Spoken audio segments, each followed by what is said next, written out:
Harvard Divinity School. Transcendence and Transformation, Take 2, October 3rd, 2022. Good evening and welcome. My name is Charles Stang, and I have the privilege of serving as the director of the Center for the Study of World Religions here at Harvard Divinity School. Welcome to this evening's event, the first of the year, called Transcendence and Transformation, Take 2. The Transcendence and Transformation Initiative, or TNT for short, is entering its second year, and we're here this evening to celebrate that fact and to introduce its newest members. But before I move on to this coming year, permit me to say just a few brief words about TNT and to celebrate some of what we accomplished last year. But before I do even that, I want to bid farewell to a member of our team who's been an indispensable part of the initiative and all programming at the center for many years.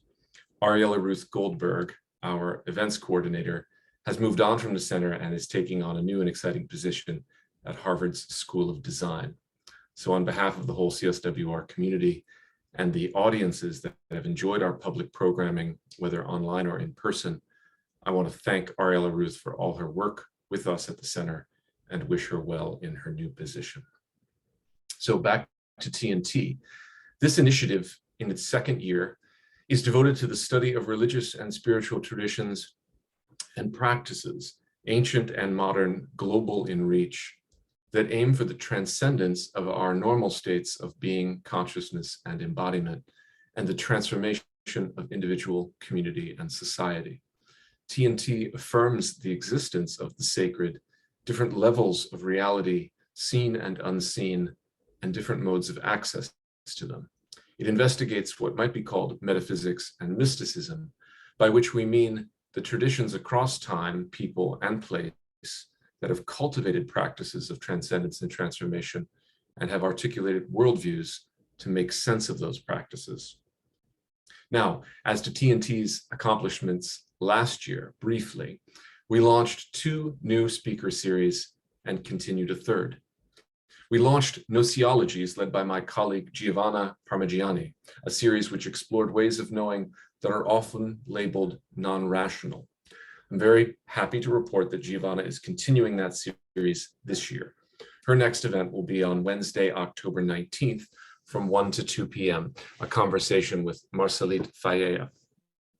And with that event and with all our events, the best way to keep abreast is to sign up for our newsletter, which you can do on our website homepage.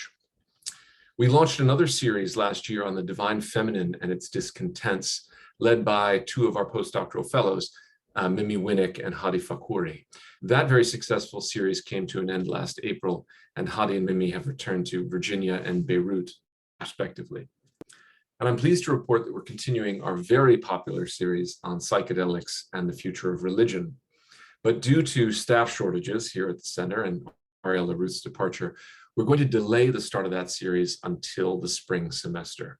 But rest assured, I'm lining up an array of great guests who will cover an array of topics such as the Santo Daime tradition, other indigenous religious movements using plant medicine sacraments, debates over how to interpret and integrate quote-unquote bad trips, and possibly a panel discussion on psychedelics and Hinduism. We ended last year with an in-person conference at the center called Adventures in the Imaginal, Henri Corbin in the 21st Century, which was hands down the best conference the center has ever hosted. And it included an exhibition of paintings, a poetry reading, a staged reading of a play, and a live musical performance, all of them inspired by the writings of Henri Corbin. That conference will eventually yield an edited volume led by Hadi Fakouri. Now to this year. TNT's signature events this year will include not only the 2 speaker series I just mentioned, but also the launch of a podcast called Pop Apocalypse, led by another of our postdoctoral fellows, Matthew Dillon. Pop Apocalypse will offer an examination of myth and mysticism in popular culture and will be aimed at audiences inside and outside the academy. So please be on the lookout for an announcement of the podcast's release sometime later in the fall semester. We're also hosting 2 in-person reading groups open to members of the Harvard community, one on Mircea Eliade and another on plant consciousness. So these are some of the public faces of TNT. But the initiative also supports research associates and postdoctoral fellows who are pursuing private research projects, projects which will someday be public facing, that is to say, will be published in whatever form is most appropriate, an article, a book, a website, or a public lecture. So please let me introduce the new faces of TNT in alphabetical order. I'm going to be brief in my introductions because you can read more about each of them on our website and because they are going to introduce themselves as they introduce their research projects. After I introduce them all, I will disappear from the screen and they will take the virtual stage one by one and speak for about 10 minutes each. And then they will hand the mic to the next. And I will return at the end to conclude our evening. So without further ado, let me introduce our 5 newest TNT affiliates. Barakatulo Asherov is a linguist and historian from Tajikistan. His research and teaching focus on the history of religions, cultures, and languages of ancient Iran, encompassing the modern territories of Iraq, Syria, Afghanistan, and Central Asia. One of his primary areas of interest is the history of Eastern Syriac Christianity among Iranian and Turkic-speaking communities of West and Central Asia. Second, Shravana Varma is a historian who studies Indian religions focusing on esoteric rituals and gender, particularly in Hindu Shakta Tantra traditions. She is the instructional assistant professor at the University of Houston, and she has taught here at Harvard Divinity School, but also at the University of North Carolina in Wilmington, University of Montana, and Rice University. Our third affiliate is Michael Ennis. He's a historian of patristic Christianity, focusing on the 4th and 5th centuries. His research sits at the intersection of philology and theology. His dissertation studied the 4th century poet Ephraim the Syrian, whose symbolic theology in its interreligious contexts, spanning Greek, Hebrew, and Syriac traditions. In addition to revising his dissertation for publication as a monograph, Michael will spend his time at the center working on a new book project examining the central texts of the 4th century Origenist controversy, about which he'll say more this evening. Our fourth affiliate is Michael Ferguson, who is an instructor in neurology at Harvard Medical School and the Neurospirituality Research Director for the Center for Brain Circuit Therapeutics at Brigham and Women's Hospital. He's a lecturer on neurospirituality here at Harvard Divinity School.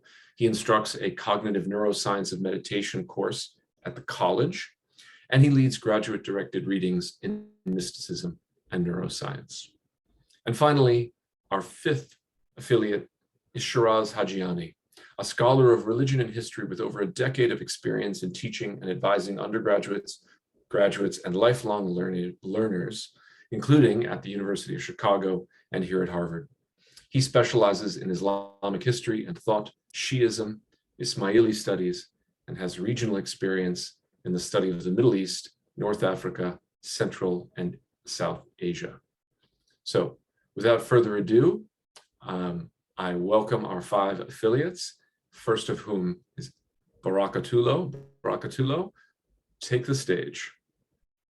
Thank you so much, Charlie, and thank you everybody in attendance tonight. My name is Barakatulo Asherov, as mentioned, and I'm very pleased to be one of this year's research associates in the Transcendence and Transformation initiative at the Center for the Study of World Religion at Divinity School.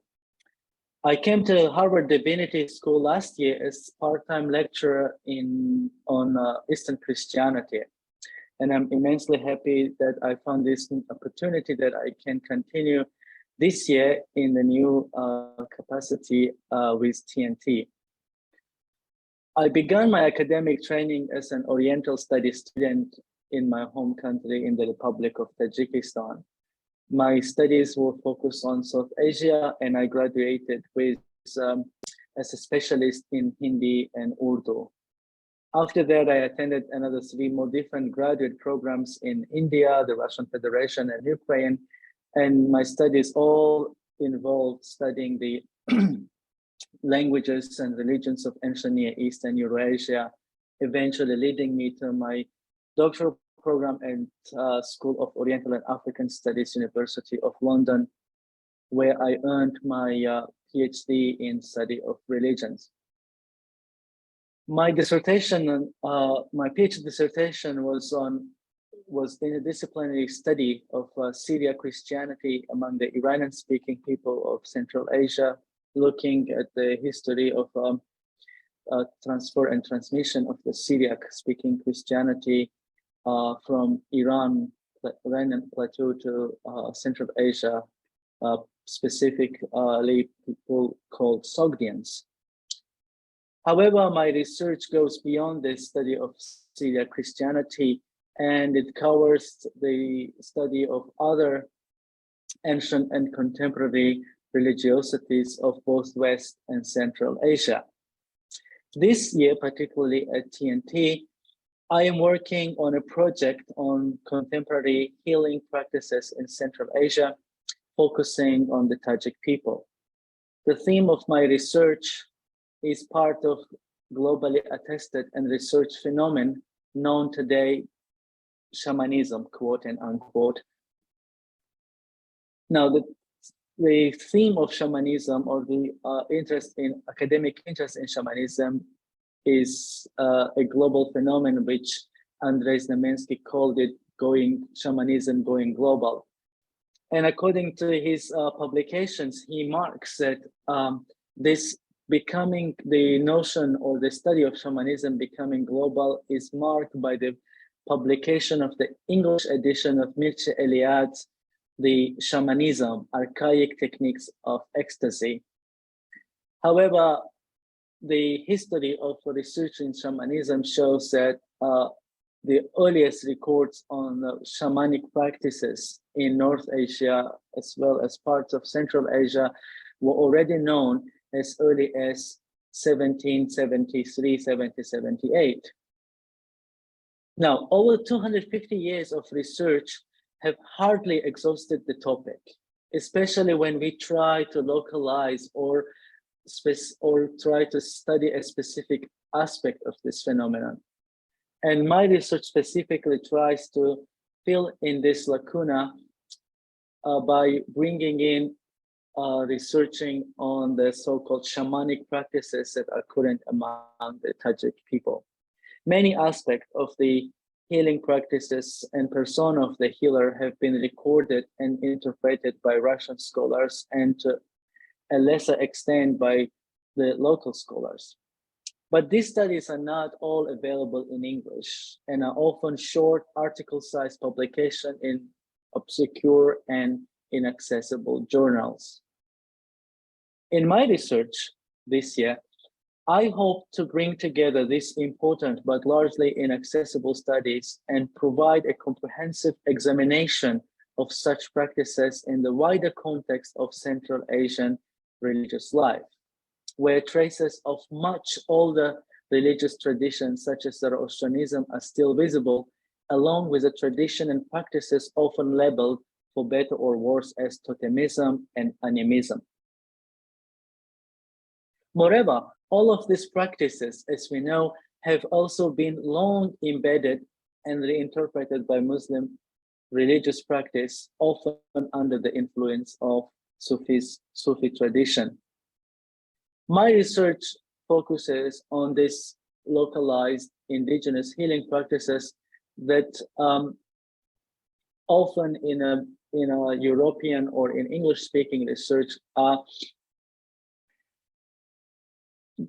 put under the umbrella term of shamanism.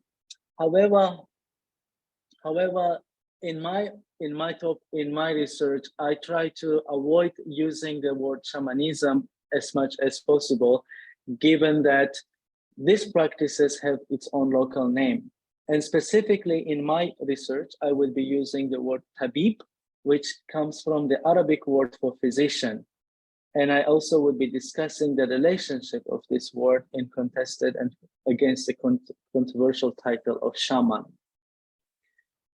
The word tabib in Tajik context means a medical professional, but only in literally form of Tajik language.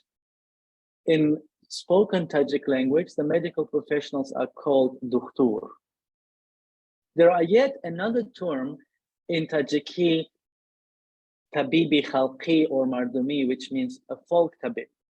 This title, however, is specifically used to designate a person who uses herbal medicine. But then there is a word, just tabib, used without any adjectives, which is designatory, specifically designatory term that is used to someone who practices a healing involving spiritual powers. Now, tabibs are tabib in general can be of different groups, and the categories are usually defined based on the types of healing that they can perform.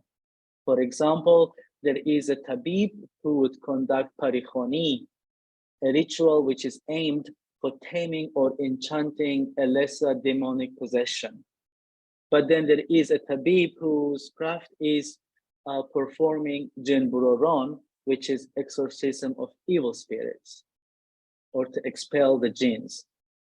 Both diversity and rich lexicon of healing practices shows that ascribing them through shaman, as Mircea Eliade has laid foundation, would be a little bit misrepresenting these local healers.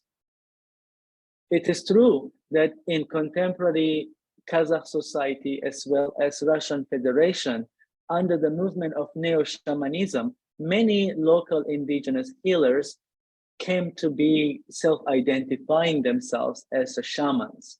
However, this is not true in Tajik context, and hence I try in my study to show that the vocabulary of local practices are significant and should be used. And as Ronald Hutton, the scholar of Siberian shamanism, says that the word shamanism has become one of the most heavily worked among the scholars of anthropology and religious studies. And this excessive use of the word, I think, has made this word as a metaphor that does not anymore convey a specific meaning, especially representing the practitioners, the healing practitioners in individual cultures in Central Asia. In my research, I will be examining the healing rituals based on their types, kinds of rituals, what the intention of these rituals are, as well as the context, the time of the day, the place, the days of the week when certain rituals can be performed. I would be examining the materiality of these healing rituals to look at the objects and the elements that are involved in performing this ritual, such as fire, blood from the sacrificial animal, etc. As well as in the center of this would be the persona of healer, the tabib himself. And I will be also examining and discussing regarding the gender, ethnicity, and the pedigree, as well as the language used by these tabibs. I would also investigate the profession of tabib in a social context where they function and how their activities are permitted or restricted and controlled by a secular state laws and regulations, as well as Islamic legal views held by certain segments of population. From the earliest available records to our days, we see a consistent, continuous presence of tabibs among the people. And we see that all these tabibs work and perform the practices in the network with other tabibs, as well as they also have a network of the trusted clients that helps them to maintain for them to be secure, as well as to protect their craft. We see that the urbanization and introduction of modern medicine in in the Soviet era, Tajikistan has marginalized the practice of the traditional healers. And many of these healers would be found only in the deep suburbs or in the villages. But they have not gone, they have not been replaced completely by medical professions of a contemporary medicine. And we still see the transmission of these healing practices, the knowledge of healing that goes from from the one professional to another co-professional, as well as from murid or shogird, a discipleship, as well as the transmission of the gift of healing, as it is called, Dar-e-Tabib, through the lineage, the family craft that is passed from generation to a generation. In addition to recording and examining these healers and healing practices in Tajikistan, one of my other hopes and is that the healing practices and the traditional healers, they are representative of the intangible culture, part of the cultural diversity in Tajikistan.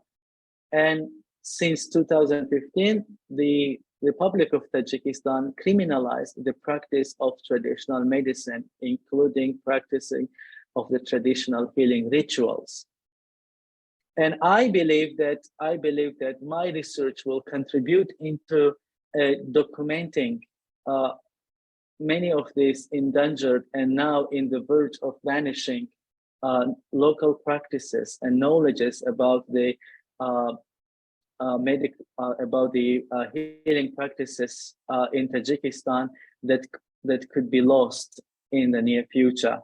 But at the same time, I hope that this research that I'm undertaking would be as a documentary testimony to be used for protecting the rights of individual tabibs in my country, that that it is a fundamental rights to practice what they believe. And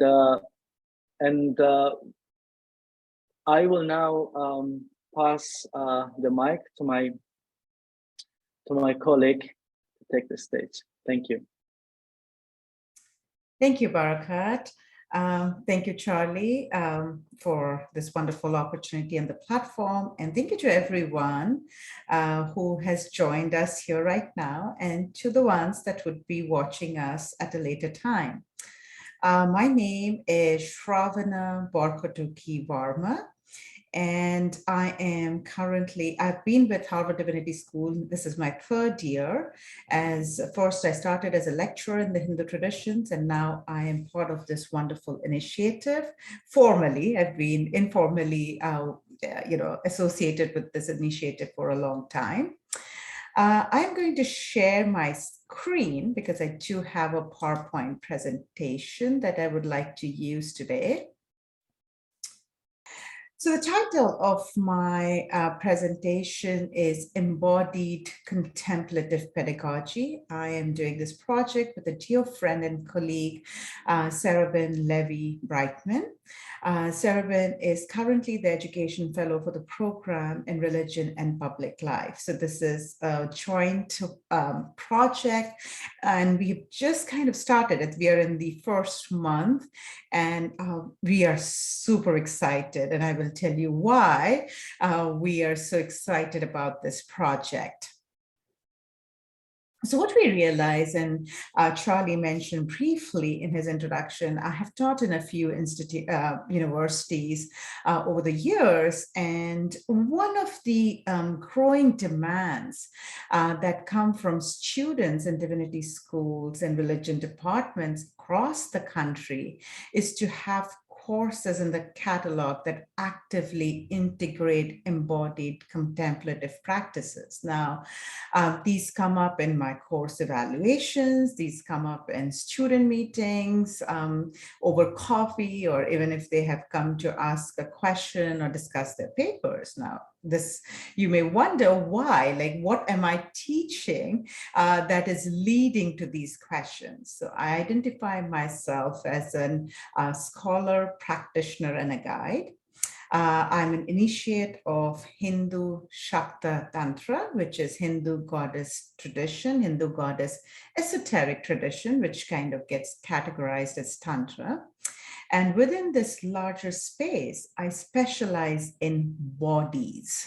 And this is in plural, which means I look at the causal body, what brought us to this world, the gross body, which is the body that you see on your screen right now, and the subtle body, which is the body that in our tradition, in our practice, becomes extremely important. So I've been teaching from this the concept of bodies, and then integrate that with gender for a very long time. And that's the reason why I would get these requests, I would get these questions, I would get these requests. And then the more I spoke with my colleagues, I recognized that if any of my colleague was open to and was integrating or talking about any kind of contemplative practices, these demands or these requests will come from students. So given this kind of growing request from the student body, both Sarabin and I, we decided it is high time that we also kind of make our passion of how we teach, what we teach, the standing that we take as individuals in this space into a formal project, and hopefully into a book in the near future.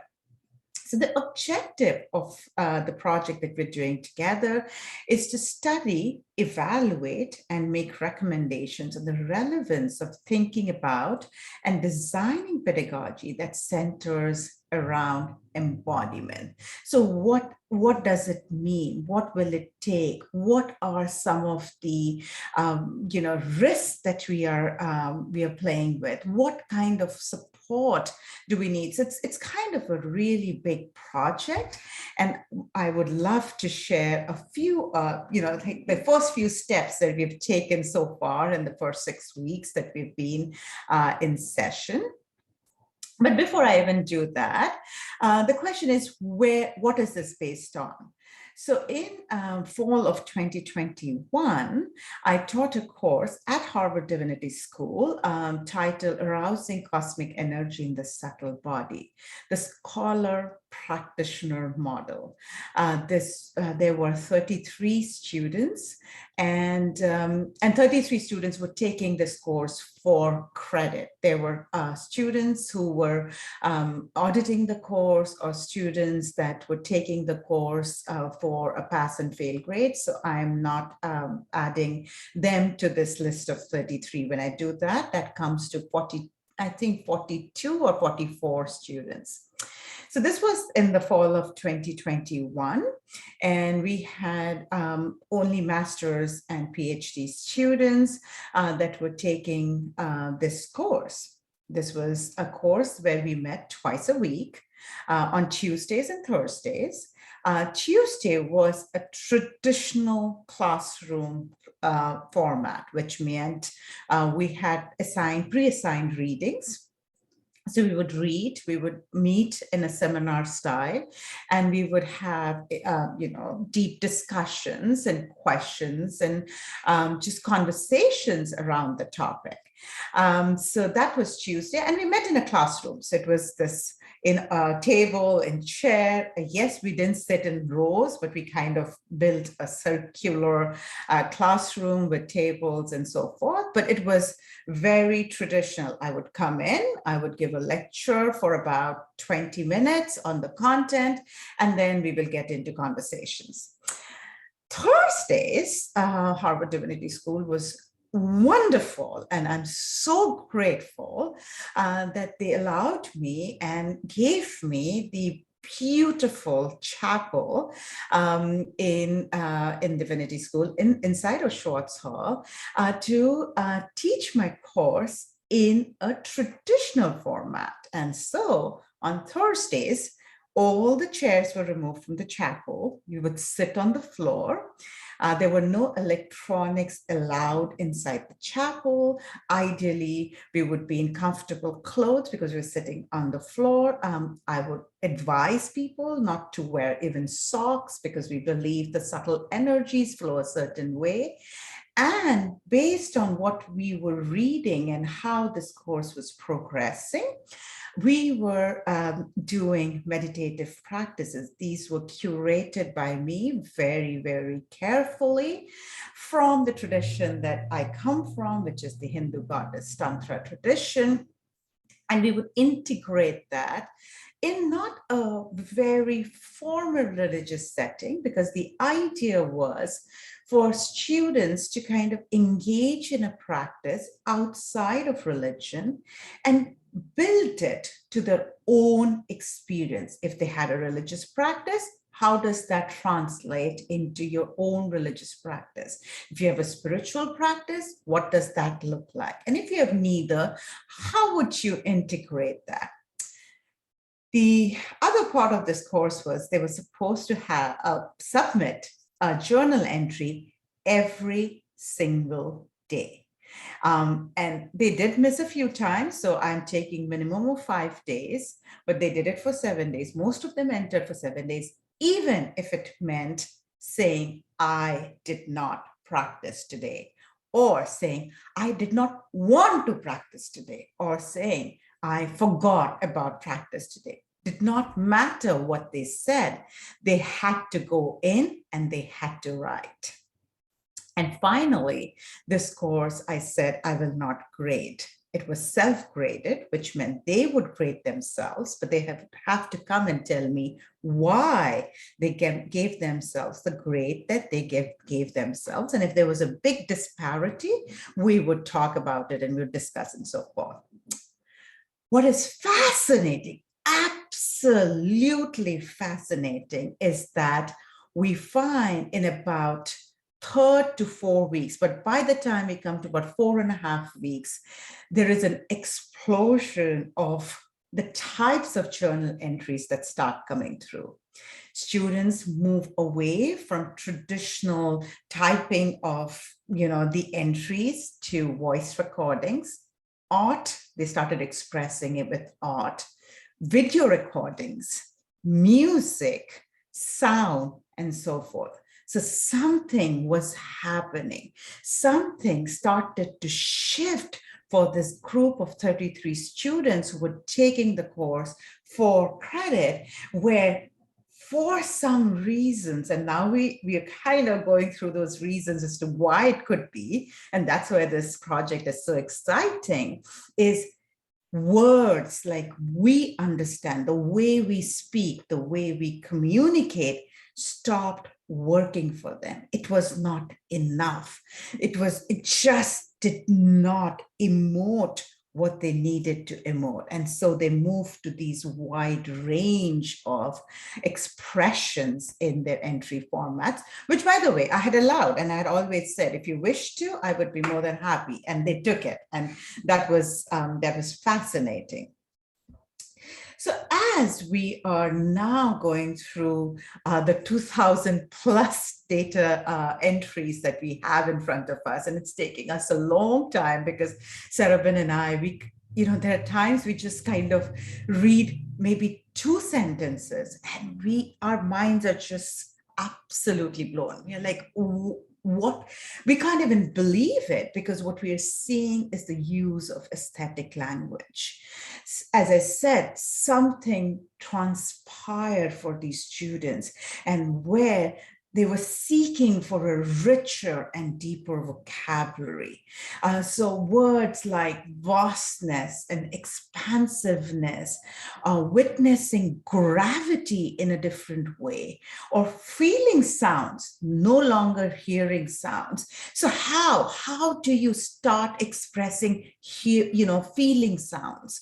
How do you start expressing when you start feeling the gravitational force changing under your very feet, even if it is momentarily?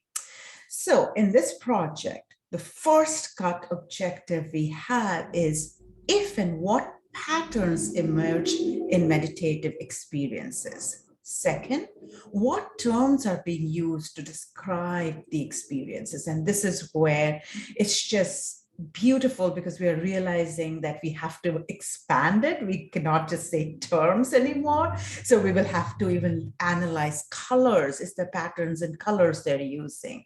Or when they're saying certain words, because they're recording themselves at this point because they don't think they can write, what are some of the patterns we are starting to hear?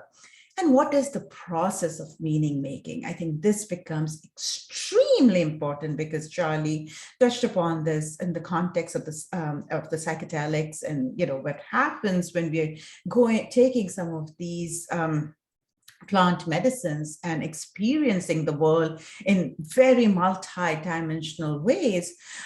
We are seeing the same thing here. There are students who had a religious practice or a contemplative practice. So they're very quickly tapping into them. There are some who had a spiritual practice. Great, they tapped into them. There were some who had aspirational religious or aspirational spiritual practice. They tried their best to tap into them. And then there were some who had neither. And so we are trying to see what happens then. So if there was a Catholic student, is that student leaning more into the realm of Christianity, angels, and Jesus and God, and trying to make meaning? What's happening if there's a Buddhist student, Hindu students, Jewish student, an a student who is Muslim? How does that kind of integrate into language? So that's our first cut objective. We intend to get this completed by early spring. We would then want to look at what is the risk and support that we need if we have to run this course at an university. So what is at stake in teaching a course which integrates embodied contemplative practices? Because what I very quickly realized, and this is not something that was new to me, but at the same time, I did not realize the intensity of it, saying just because it is December 17th and the semester is over does not mean the course is over, does not mean the transformation for the student is over. So now what happens? I'm still there, the student is still there, but the course number on the registrar's log may not be there. And therefore, do we have the supported services that are required to aid, to support, to help these students going through this transformation? What are some challenges and what kind of boundaries are necessary? And therefore, what support structures are necessary? And therefore, what kind of policies, health and wellness that we need to talk about? And as I said, I cannot emphasize this enough. Semester ends does not mean the course ends. I am still, a year later, I'm still working with several students because the transformation continues, the discovery process continues, the exploration continues. And therefore, what is the personal toll on the faculty? For example, me, what does that do to me when I have to still work with students where officially in some way the course is over and the university says the course is over? So we're going to be looking at that in deeper depths. And finally, we plan to do some research on similar courses that may be taught in other higher institutions. And we know of a few where these courses are being taught. And finally, design a sample course on the larger topic of embodiment. And as we design this course, we do hope to apply this, bring this to a larger audience. We have some exciting plans of running maybe certain smaller workshops parallelly in the field so that we can keep getting data back and forth. Sarah Ben and I are also talking about maybe returning to some of these students and asking them what happened since January 1st, and today's October 3rd. The course is over, but what happened in the last 10 months? So that's our project. Again, thank you for joining, and we are very excited, and hopefully you will see a book in the near future. With that note, I will hand over to Michael Ennis, who would take it forward with his exciting project. Thank you once again. Thank you, Shravana, for the introduction, and thank you everyone for being here this evening. I'll just begin by noting that it is a real privilege to be among such exciting scholars doing such exciting work in so many different fields. Just briefly to expand on the biography that Charlie provided, I did my doctorate, my THD here at the Harvard Divinity School, and prior to that did an MTS here. So I've been here for quite a while, and it never ceases to be a source of wonder to me how many different kinds of minds the Harvard Divinity School can attract. And it's a real privilege. Anyway, to get into my project, project at the center this year will examine the reception of the controversial 3rd century Christian theologian, Origen of Alexandria. Now, you may well be asking yourself, who is Origen of Alexandria? I think that that question is best addressed with a picture.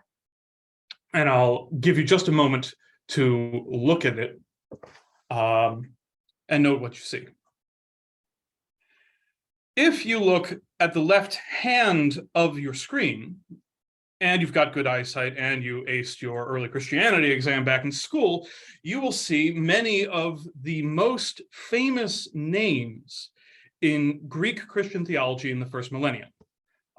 Maximus the Confessor, Gregory of Nazianzus, Cyril of Alexandria, the list goes on and on. And they are all paying rapt attention to this single figure on the right side of your screen, who is helpfully labeled in big letters, Origen of Alexandria. And he is holding a scroll that reads, "Attend above all else to the reading of the scriptures." For reasons of space, I had to cut off the title of this image, but I think you would not be surprised to learn that it is called Origen Teaching the Saints. But look for just a moment longer, and one interesting detail may stand out to you. All of the members of Origen's audience have halos around their heads. That is the traditional Christian iconographic convention for portraying a saint. They are the saints of the church. But Origen himself does not have a halo. Although he is teaching the saints, he is not among their number.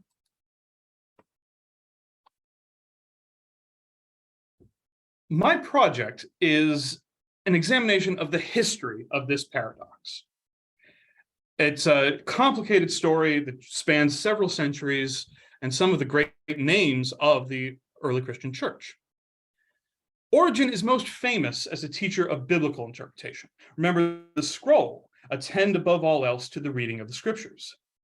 But reading the scriptures in the 3rd century, just like it is in the 21st century, is a practice likely to raise questions. In fact, more likely to raise questions than it is necessarily to build faith. Why does God give Israel so many exacting rules about clothing and food in Leviticus? Was it just for God to punish the Pharaoh by killing the firstborn son of every Egyptian family in Exodus? Should Christians even care at all about the Hebrew Bible, the set of books they call the Old Testament? This last was not a theoretical question in Origen's own lifetime. There were some movements of the early church which rejected the Hebrew Bible and even saw the God depicted within as an evil being, opposed to the good God of Jesus Christ. Origen rejected this opposition. To him, the whole Bible was both divinely inspired and Christian. To prove this and to resolve difficult passages, he developed a robust method of scriptural interpretation. He allowed, of course, that there was a surface level meaning to the Bible. It told the origins of humanity in a garden, the selection of Abraham to father a chosen nation, the giving of the law to this nation at Mount Sinai, the founding and later the fall of a kingdom, and so on and so forth. But this was just one level, and for Origen, not nearly the most important level of the Bible. Origen taught that there were three levels of meaning within the biblical text. Below this literal surface level, there was a deeper level of moral meanings, the soul, as he called it, of the biblical text. This taught the reader how to behave rightly in a Christian manner. To take, I'm coining two examples here. The story of Cain and Abel could be read as a moral tale against the dangers of jealousy. The Levitical law against eating pigs could be read as a coded way of cautioning against gluttony. But even further beneath this moral soul level was the spiritual meaning of the text, the truest purpose of the scriptures. This dealt with eternal cosmic realities, the origins of the soul, the nature of the world around us, and the highest goal of Christian life, namely reunion with God. Moreover, for Origen, these meanings are not merely lying passively within the text. Instead, the Holy Spirit, through the text of the Bible itself, is actively trying to draw readers in to the deeper spiritual truths. Whenever the Bible doesn't make sense on a surface level, or records something that seems obviously impossible or immoral or self-contradictory, Origen claims that these problems were deliberately woven into the text so that the reader would, upon encountering them, be driven to explore more deeply. Instead of rejecting the absurdities of the literal text, Origen embraces them and claims that the believer should be transformed by them and learn to read on this deeper spiritual level. And by the way, the word transformation I chose deliberately and not merely for a thematic connection to tonight's event. Origen does not believe that this act of spiritual reading merely provides the Christian with new knowledge of spiritual facts. Rather, it changes the person who engages in this practice, taking them out of the mundane world and integrating them into a higher spiritual way of being. Origen's method of reading was profoundly influential on nearly all subsequent Christian writers. That's the reason for that icon. Origen taught the saints how to read the Bible. Indeed, if the idea of the Bible holding spiritual truths and non-literal meanings doesn't surprise you, if it doesn't seem particularly shocking or revolutionary, this is in no small part a testament to Origen's lasting influence on all subsequent Christian history. And yet, I called him a controversial figure. And yet, Origen has no halo. How did this come about? Well, in large measure, it can be attributed to timing. Origen wrote in the 3rd century, before the great councils of the 4th century formalized a lot of Christian doctrine. The 3rd century was in some ways a more freewheeling time doctrinally than what came after, and Origen accordingly was a very daring and speculative theologian. When he described the highest levels of scripture as pointing to spiritual realities, he sometimes means things by those spiritual realities that seemed out of sorts with later Christian doctrine. Origen speculates that we were all created originally as minds, designed to contemplate God. When, through the sin of pride, we began to contemplate not God but ourselves, we fell away, eventually becoming imprisoned, as it were, in our bodies, until we learn to contemplate God again more perfectly. He also seems to believe that angels and demons too were originally minds, and the one group simply fell less than we did, and the other fell more than we did. He even seems to speculate that it might be possible, since we and angels and demons were originally just minds, for human beings to become angels and demons based on our conduct in this life. Origen, moreover, is skeptical of the resurrection of the body, since the body of flesh is a prison or a teaching tool for us. We will not need it in the resurrection. Indeed, we are going to transcend this material existence and become a spiritual or intellectual body in communion with God. Origen also seems to believe that all of creation is on a path towards this kind of divinization. It is a long and slow path, one that might even proceed through multiple, for want of a better word, reincarnations. But eventually, everyone will be saved and reunited with God. Everyone. Not only all humans, mind you, even the demons, even the devil himself will one day be restored. Origen does not teach all this dogmatically. Rather, as I said, he speculates and grounds his speculation in careful reading of the Bible. And yet, after the doctrinal controversies and developments of the 4th century, a lot of this material became more difficult for Orthodox Christianity to accept.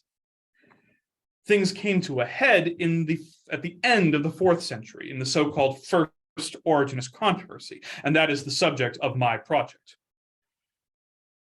What's fascinating about this controversy is that all of the participants agree about the value of Origen as a biblical interpreter.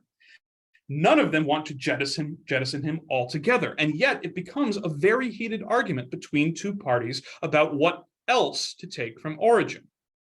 One party wants to protect him from the claim of heresy by doing one of two things. Either they will claim that some of these daring and speculative things weren't actually originally Origen at all.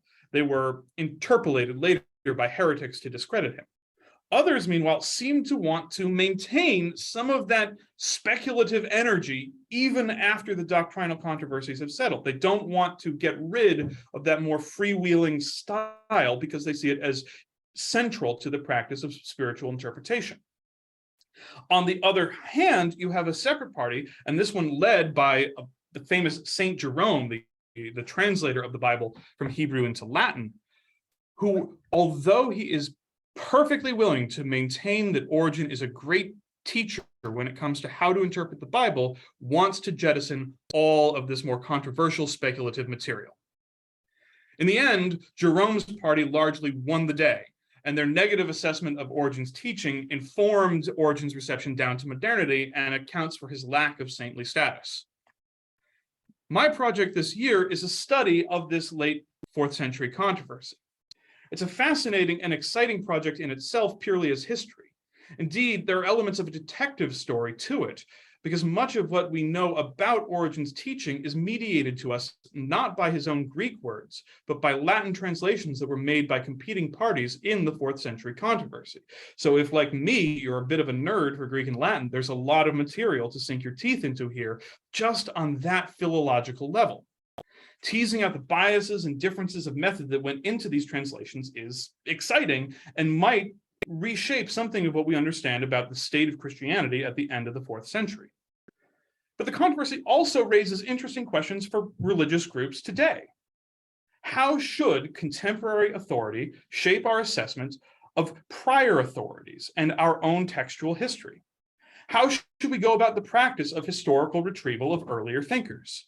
Should we appropriate only what is good in our eyes and leave the rest to lie forgotten? Should we appropriate them in all their complexity, regardless of what that means for the stability of our own contemporary practice? Stripping these questions of their ancient Christian particulars, I think they are ones that all traditions must from time to time contend with. And I believe that the legacy of Origen of Alexandria and the history of the First Origenist controversy may have interesting things to say about the promises and the pitfalls of precisely these kinds of historical retrievals. So thank you all. That is the project that I will be working on this year. I expect it to eventuate in a book, and I'm now going to hand the baton on to Michael Ferguson. Alrighty, so my name is Michael Ferguson, and as has been discussed, I am working in an emerging field termed neurospirituality. A question that I've often asked is, why do you care what neuroscience says about spirituality? And this is a type of question that I receive on a fairly regular basis, but depending on which side of the Charles River I happen to be located on when someone asks me the question, it is likely to mean one of two very different things. If I'm on the Longwood Medical Campus, the question, why do you care what neuroscience says about spirituality, may mean something like this. The National Institutes of Health don't fund big projects on spirituality. We need to solve Alzheimer's disease. Why aren't you dedicating more of your time to medically urgent and more generously funded research problems? The unifying thesis statement underlying these types of sentiments is there is no big reveal waiting for us in spirituality studies. However, if I'm in my other universe at Harvard Divinity School on the Cambridge side of the Charles River, the question, why do you care what neuroscience says about spirituality, may mean something more like, why are you trying to harsh my mellow? Do we really need another scientist telling us that spirituality is an illusion and that religion is a delusion? The things that really matter can't be explained materially. The thesis statement underlying these sentiments is there is no big reveal waiting for us in neuroscience. I've told some of my friends before that what most makes me queer isn't the fact that I'm married to a man, especially if queerness is ultimately represented by living orthogonally to a norm. My attractions to neurospirituality and my identity as a scholar practitioner represent the queerest aspects of my soul. This orthogonality may sometimes cause me to grow sideways, while other colleagues seem to be growing straight upward and to live in a liminal twilight that I wager anticipates dawn rather than dusk. I came to this particular queerness honestly, though. Belief, miracles, and spirit were the fabric of my upbringing, woven together from Joseph Smith's Egyptian cotton and produced with the highest thread count possible on the curious loom of Mormonism. In my adulthood, these same fine-twined linens would become burial cloths for a faith whose death I still grieve.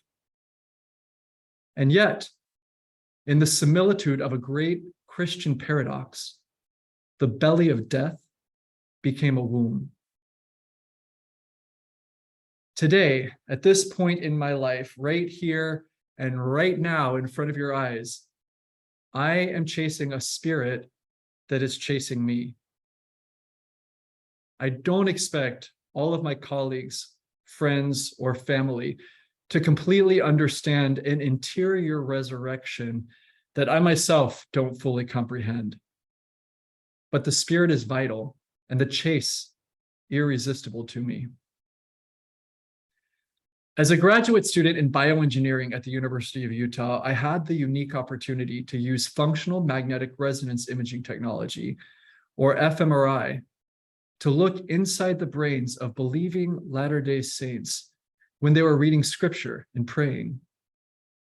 These faithful LDS research participants had a button box, somewhat inelegantly attached to their chest, while they were reclining with their heads carefully positioned inside a comically large brain scanning machine, so that at the literal press of a button, they could indicate to us in real time the moments when they perceived that God was speaking to them.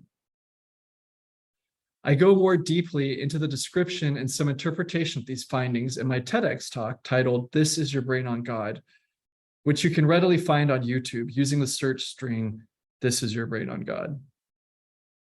For me, the most important discovery of my first neurospirituality experiment was not which neural correlates survive rigorous statistical thresholds following a computational analysis of the brain images that we collected while participants were feeling the spirit. Rather, the most important discovery for me from my first neurospirituality experiment was the fact itself that any neural correlates survived rigorous statistical thresholds in the analysis of these brain images. Following a postdoctoral fellowship in cognitive neuroscience at Cornell University and a hot love affair with the mind of Aristotle, I became persuaded that philosophical accounts of scientific results are essential. I remain further convicted that neither the eliminative reductivism of an unexamined scientific hegemony, nor the commonplace substance dualism occupying so much contemporary religion provide comfortable or sufficient wisdom garb for the developing body of neurospirituality research. My default philosophical positions these days assume postures of hylomorphism, which is a paradigm that emphasizes the crucial unity of substance and form, and postulates soul as the form of the body. On days when my intellect is especially limber, I enjoy stretching my mind into positions of hylomorphic panpsychism, which not only holds as significant the substance-form unity hypothesis, but also speculates that there is some elemental way in which material existence is ensouled. I'm thrilled to share that I'm currently launching a first-of-its-kind scientific study of an ancient prayer tradition from contemplative Christianity known as hesychasm. This hesychastic prayer study will recruit a nationally representative sample of self-identified Christians who will be introduced to this ancient form of Christian contemplative prayer to examine various quantitative and qualitative outcomes resulting from initiation into and adoption of this spiritual practice.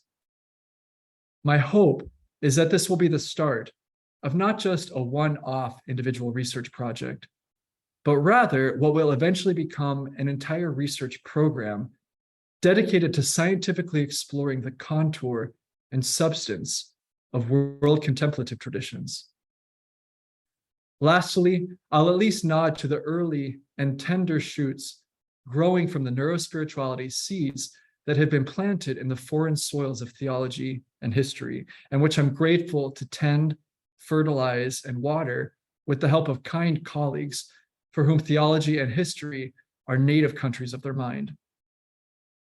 I'm grateful for their generous hospitality as we consider the imago Dei in a brain image, or contemplate social history as an outward amplification of inward neural drama. For example, my published scientific work has illuminated an unexpected association between multiple aspects of spirituality and a brainstem circuit grounded in a region called the periaqueductal gray. This finding was published this year in the journal Biological Psychiatry, which is currently the highest impact psychiatry journal in the world. The report was featured as the journal's cover story for its print edition and became one of the top 5 most downloaded articles from all issues of the journal published this past year. The periaqueductal gray, or PAG for short, was a data-driven finding that replicated across multiple independent data sets, and which I'm happy to say appears to continue replicating across new data that I'm presently analyzing. Although it was an unexpected finding derived from data-driven discovery science, the PAG as a brain circuit hub of human spirituality promises to tell us a richly humane story, given its dual roles of mediating both fear conditioning and altruistic love. I am a self-professed neophyte in both theology and history, but indulge me to submit for your consideration that both the personal and the social trajectories of spiritual development might, in at least some ways and in some contexts, be described in terms of the processes through which fear is transcended and transformed into love. How striking, then, to see a science of neurospirituality, which orients us to the very substrates of our own brain, where these exact processes are being worked out. In conclusion, we don't know what we don't know, but mysteries of brain and mysteries of spirit are deep, rich, and vital. It is exactly the type of multidisciplinary approach engaged by my colleagues in this Transcendence and Transformation cohort that we need to adopt in order to bask in the life-giving light of divine darkness.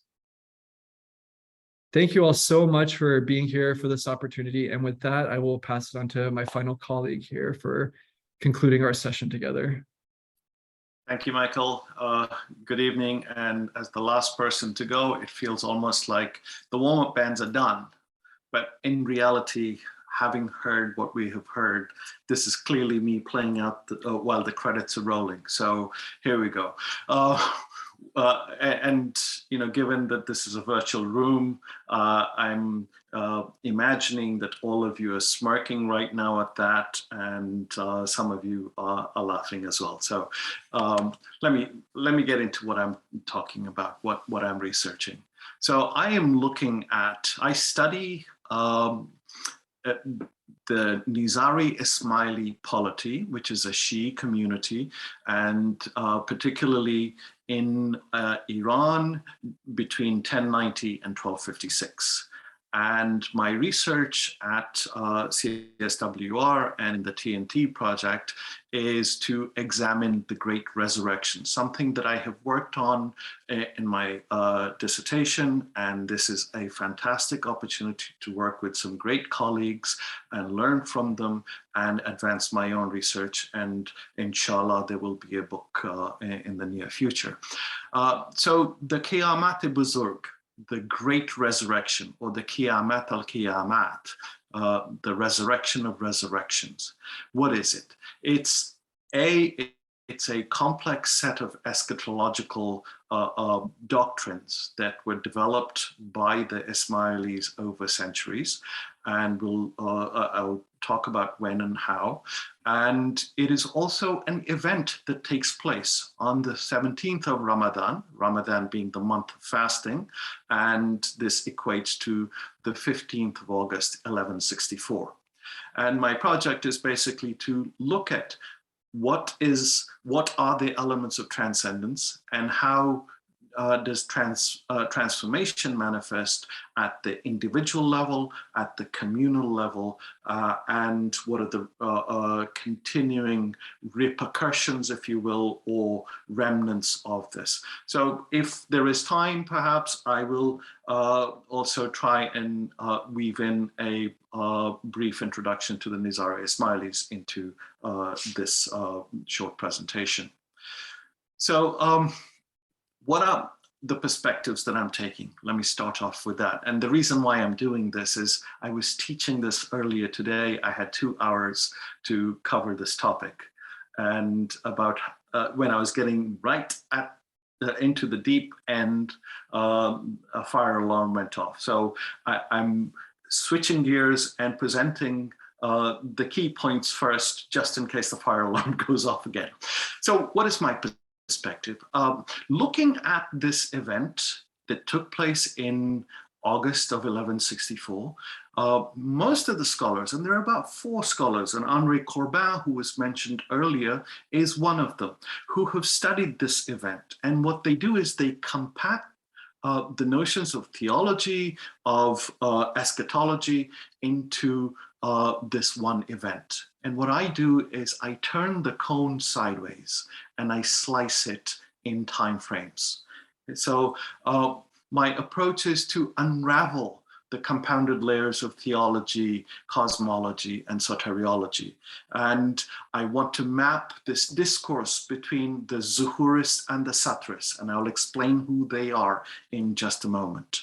And what I want to understand is, what are their views of sacred? This is something that all of my colleagues are doing in various different ways.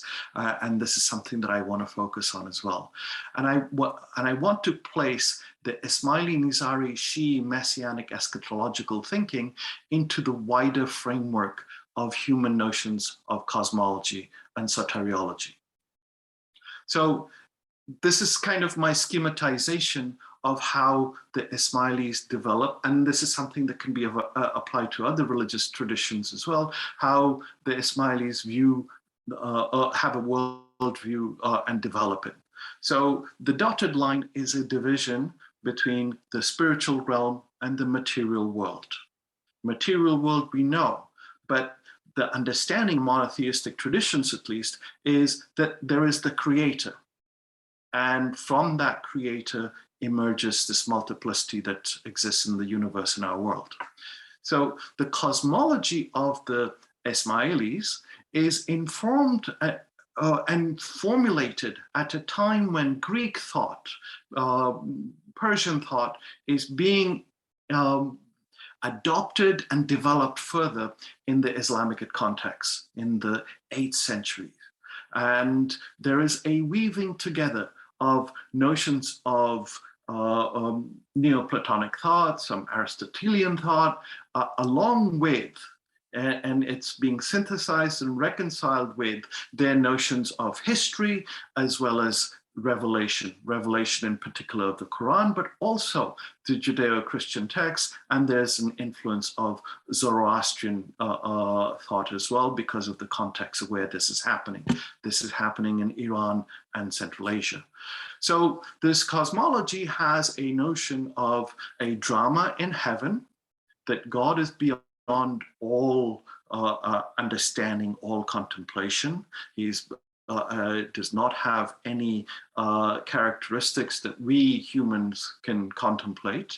And the creative moment is God says, kun fayakun, be and it is. That's 7 letters. And you will see the letters, the number 7 repeatingly.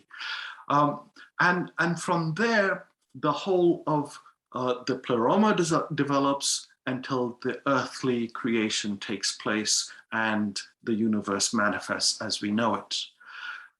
So that leads us to the understanding of where we are, but on the left-hand side of the screen is the updraft, that there's a notion of eschatological end and the soteriology. How does salvation take place? How does that chasm between creator and the created, how is that gap filled? How is that chasm filled? How is that chasm bridged? And in the Islamic context, especially the Ismailis working in the 8th and 9th century with especially Neoplatonic influences, they're looking at the Quran, and I have Quran chapter 7, verse 172, and exegesis of that is God speaking to the uncreated creation. And God says, am I not your Lord? And the response is not, yes, okay, but it's a Bala Shahidna, yes, indeed. So this is a total accord of creator and creation. And then becomes the creation comes about, and looking back at the history, especially the history embedded within the Quran and the Bible, both the Hebrew and the Christian Bibles, the Ismaili scholars are contemplating a helical structure that Adam, Noah, Abraham, Moses, Jesus, and Muhammad are part of this continuum where Muhammad is supposed to have said that there are 124,000 prophets, Adam being the first, and he, Muhammad, would be the last. And so within this, the conception is that each one of these great prophets brought a new dispensation, and at the end of that dispensation, a new prophet emerges, and that new dispensation will last for a length of time. In some conceptions, it's a millennial perspective, so 1,000 years. But Muhammad said that he's the last. So what happens from here? The idea is that an eschatological entity, an eschatological intervention is necessary at this point.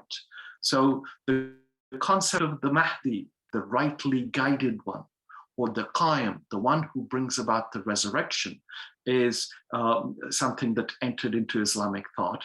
And the idea is that this agent of the end of times is going to come and is going to restore justice where there's injustice, equality where there's inequality.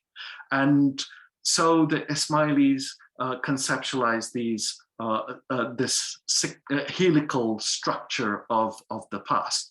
And in this conception, each one of these law bringers is followed by 7 individuals who are going to then provide the esoteric teaching of the exoteric law, the inner truths of the outer law.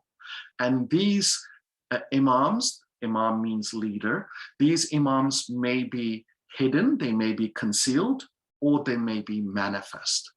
And the seventh of them is going to rise up and be a lawgiver. Now, I'm going to show this in the context of the era of Muhammad. And Muhammad is succeeded in the Shi'i conception. His authority is inherited by his cousin and son-in-law Ali, and then successively in his genealogy. And some of these imams, I will show here, are in concealment. Concealment because of their own safety or the safety of their followers. And then to come out of this period of satar, concealment, there is a need of an eschatological, cosmological shift. So the Fatimid Empire, which starts in 909, the first of the imams who emerges out of concealment is construed to be the Mahdi, the messianic figure. And this dynasty continues up until 1171, but there is a dynastic succession crisis in 1095. And I study that group called the Nizaris because the imam who gives them the name was named Nizar. Nizar was executed in Cairo in 1095, and his followers mainly existed in Iran. And they believed that the successors of Nizar were in concealment. These individuals who were the access to the interpretation of truth and would bring the followers to their spiritual elevation, to be able to themselves return, as it were. These imams were in concealment. On the 17th of Ramadan in the year 559, halfway during the month of fasting, an event takes place in the Caspian region at the fortress, which is the headquarters of the Nizaris. This is the Qiyamati-Qiyamat, or the Great Resurrection. So what is this? And here's just a map to show you where Nizar was executed in Cairo, and at Alamut, where the event that I'm talking about takes place. This is the polity. It extends from 1090 to 1256. In 1256, the fortress was destroyed and the communities of Ismailis were massacred by the Mongols. So the writings about this era and the difficulty that I have to navigate is much of the writing is through historians who were who had avowed antipathy towards the Ismailis. So I have to do a forensic analysis of these texts to extract the remaining traces of the thought of the Nizaris. And I have a handful of texts that have been published that pertain to this era. In fact, I have myself discovered a text which I'll be presenting on November 3rd through the Al-Walid seminar series, which speaks to this time. So as you can see at the bottom of the screen, there is a block there saying Satar, the imams are concealed between 1095 and 1164. And in the yellow box in the middle of the screen, the Qiyamati-Buzurg, the great resurrection is proclaimed. And from then on, the imam is known. And the idea here is that paradise is realized, that the imam has brought his followers to the point of being in the presence of God. And historically, there are other periods of this concealment and revelation of this teacher figure who brings one to truth. So what happens on this day? It is the middle of the month of fasting. At noon, there's a pulpit structured so that the congregation's backs will be towards Mecca. Typically, the congregation faces Mecca when they pray. And the person who's the head of the polity reads out a khutbah, a sermon, which is purportedly a message from the concealed imam. After this, the people broke their fast, there was merriment, and celebratory prayers were said. And the leader of the community at that time was recognized as the eschatological figure, the epithet Allah Zikri Salam, on whose name be peace, is attached to him. And the subsequent rulers of this polity became the imams. In that proclamation, he talks about the Qaim, the resurrector of the great resurrection. He says that this person is the Lord of everything. He's the absolute Lord. He is the negation of the physical existence. He is glorious and omniscient. Every prophet in their time pointed towards the Imam. And this Imam was pleased to show his holy essence during these times. But there were times when the Imams would be concealed, and that was a test for the followers. So this is what I'm looking at. I'm looking at these this eschatological thought that has Judeo-Christian Zoroastrian messianism as an undercurrent. And here is kind of a tracking of how this thought percolates through in Islamic eschatological messianic thinking. And it is not something that just happens in the past, but it persists into the present. So many of these communities are living with their notions of the Messiah and eschatological savior. And there are a raft of Shi'i and Sunni socio-political movements today that we hear about that are talking in messianic language, that have an imminent expectation. So what I'm trying to do is I'm trying to place this event that takes place in 1164, the thinking of this community. I'm trying to place it within the wider understanding of not just Islamic but also human understandings of soteriology and the end of times. And my approach differs from the 4 or 5 books that have been written about this topic in that people look at this cone from, I guess, the circle perspective, and this event becomes a single event, and the Nizaris are seen as abandoning the world and saying that we are the elite and the rest of the damned rest of society.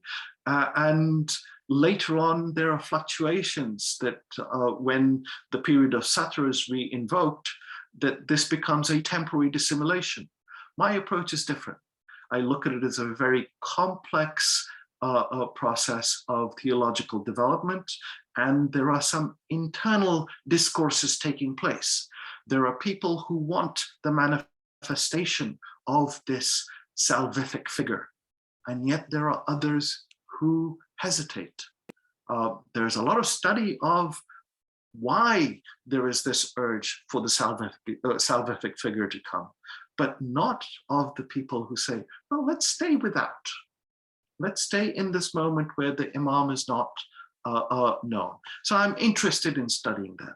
I'm interested in studying why and how the satrists viewed the abrogation of the previous dispensation, and how the Zuhurists then in the 1240s, almost a century after the events took place in Alamut, they are going and building up this doctrinal theology that constructs a notion that gives us that circularity that I pointed to earlier, that a very deep understanding of cosmology and an urgent perspective of soteriology, that the earth needs to have a realignment, that the earth needs to be in perfection, and we need to return to that moment of perfect accord between creator and the creation. And I will end here, but I want to say that over the last couple of weeks, I found a paper that I had written in a class that Charlie, you were TA for, and it was a paper comparing Origin and Ibn Sina's understandings of the soul. I wouldn't give myself a very good grade now, but at that time it was lovely to get an A-. So with that, it's lovely to be back home at HDS, and I am so delighted to be part of this project. Thank you for people I'm working with, and thank you for those of you who stayed on to listen. Thank you so much, Shiraz. What a wonderful end to the paper, that surprise. So Shiraz and I have known each other for 20 years when we were both students here at Harvard Divinity School, and I had the privilege of being a teaching fellow at the course he took. And what a wonderful synchronicity that the paper you wrote was on Origin of Alexandria, and here is Michael Ennis's report on that very figure. What a wonderfully rich array of topics from these 5 affiliates. There are other affiliates that we have not introduced tonight because they are ongoing. This is their second, or in some cases, 3rd year with the initiative, with the center. You can find out about all of them on our website, and that's also where you can find out about all of our upcoming events. Well, in fact, our events calendar will soon be populated. As I mentioned before, we have a staff shortage right now, but rest assured the events are coming. Giovanna's Gnoseologies series, as I mentioned, is underway this semester, several events. And I know Michael Ferguson and I will be on an event in early November, celebrating the release of David Yaden's and Andrew Newberg's new book called The Varieties of Spiritual Experience, I believe. In many ways a follow-up to William James' famous landmark study from the early 20th century. So I want to thank the 5 affiliates that spoke, Barakatulo, Shravana, Michael, and Shiraz. Thank you so much. I want to thank the audience for sticking with us for this hour and a half. And as always, I believe this is now in the chat, the best way to keep abreast of what we're doing here at the center is to join our mailing list. We promise we won't share your address with anyone, and it will be a weekly newsletter letting you know what we're up to. So without further ado, I will conclude this evening. I wish you all a wonderful evening, and thank you once again for joining us. And do stick around for the future of TNT. Good night. Sponsor, Center for the Study of World Religions. Copyright 2022, the President and Fellows of Harvard College.